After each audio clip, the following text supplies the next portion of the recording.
நபி இப்ராஹிம் அலைஹிசலாம் வரலாறு. பிறப்பு.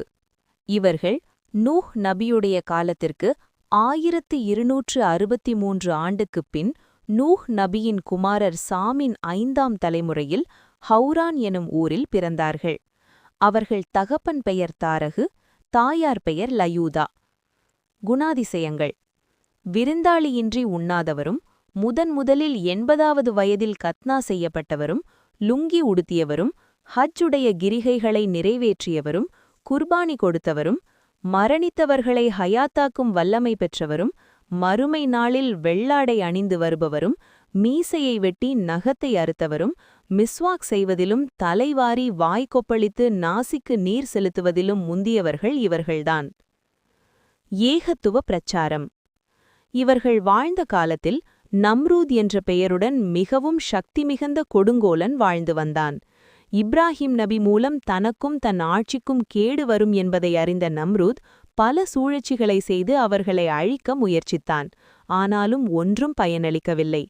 பலமுறை இப்ராஹிம் நபி அவர்கள் சிலை வணக்கத்தை விட்டுவிடுங்கள், இறைவன் என்பவன் ஒருவனே என்று வலியுறுத்தியும் கொஞ்சம் கூட பொருட்படுத்தாமல் வாழ்ந்த அவ்வூர் மக்கள் ஒரு நாள் திருவிழாவிற்குச் சென்றார்கள். அத்தருவாயில் நம் நபி அவர்கள் அனைத்து சிறு சிலைகளை உடைத்துவிட்டு பெரிய சிலையை மட்டும் விட்டு வைத்தார்கள். இதனால் கடும் சிலம் கொண்ட நம்ரூத் நெருப்பு குண்டத்தில் இப்ராஹிம் நபி அவர்களை போட்டான். ஆனாலும், நெருப்பே, இப்ராஹிமுக்கு சுகந்தரக்கூடிய விதத்தில் நீ குளிர்ந்துவிடு என்று நாம் கூறினோம் என்ற திருமறையின் வசனப்படி அல்லாஹ் அந்த நெருப்பு குண்டத்தை பூஞ்சோலையாக மாற்றினான். திருமணம். ஹஜ்ரத் சாரா அம்மையாரை மணந்து தங்களது 120வது வயதில் இஸ்ஹாக் நபியவர்களையும், ஹஜ்ரத் ஹாஜா அம்மையாரை மணந்து தங்களது 99வது வயதில் ஹஜ்ரத் இஜ்மாயில் நபியவர்கள் பிறந்தார்கள். தியாகம்.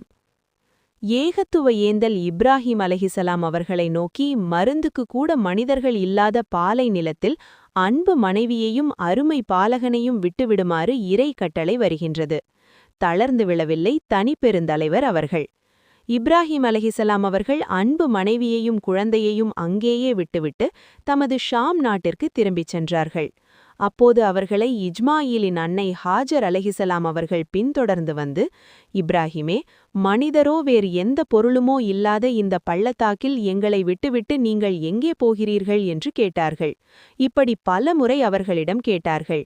இப்ராஹிம் அலைஹிசலாம் அவர்கள் அவர்களை திரும்பி பார்க்காமல் நடக்கலானார்கள். ஆகவே அவர்களிடம் ஹஜர் அலைஹிசலாம் அவர்கள், அல்லாஹுதான் உங்களுக்கு இப்படி கட்டளையிட்டானா என்று கேட்க அவர்கள் ஆம் என்று சொன்னார்கள். அதற்கு ஹஜர் அலைஹிசலாம் அவர்கள், அப்படியென்றால் அவன் எங்களை கைவிட மாட்டான் என்று சொல்லிவிட்டு திரும்பிச் சென்று விட்டார்கள். இப்ராஹிம் அலைஹிசலாம் அவர்கள் சிறிது தூரம் நடந்து சென்று மலைக்குன்றின் அருகே அவர்களை எவரும் பார்க்காத இடத்திற்கு வந்தபோது தம் முகத்தை இறையில்லம் காபாவை நோக்கி திருப்பி பிறகு தம் இரு கரங்களையும் உயர்த்தி இந்த சொற்களால் பிரார்த்தித்தார்கள்.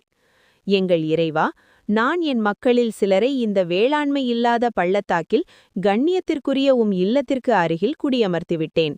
எங்கள் இறைவா, இவர்கள் இங்கு தொழுகையை நிலைநிறுத்த வேண்டும் என்பதற்காக இவ்வாறு செய்தேன்.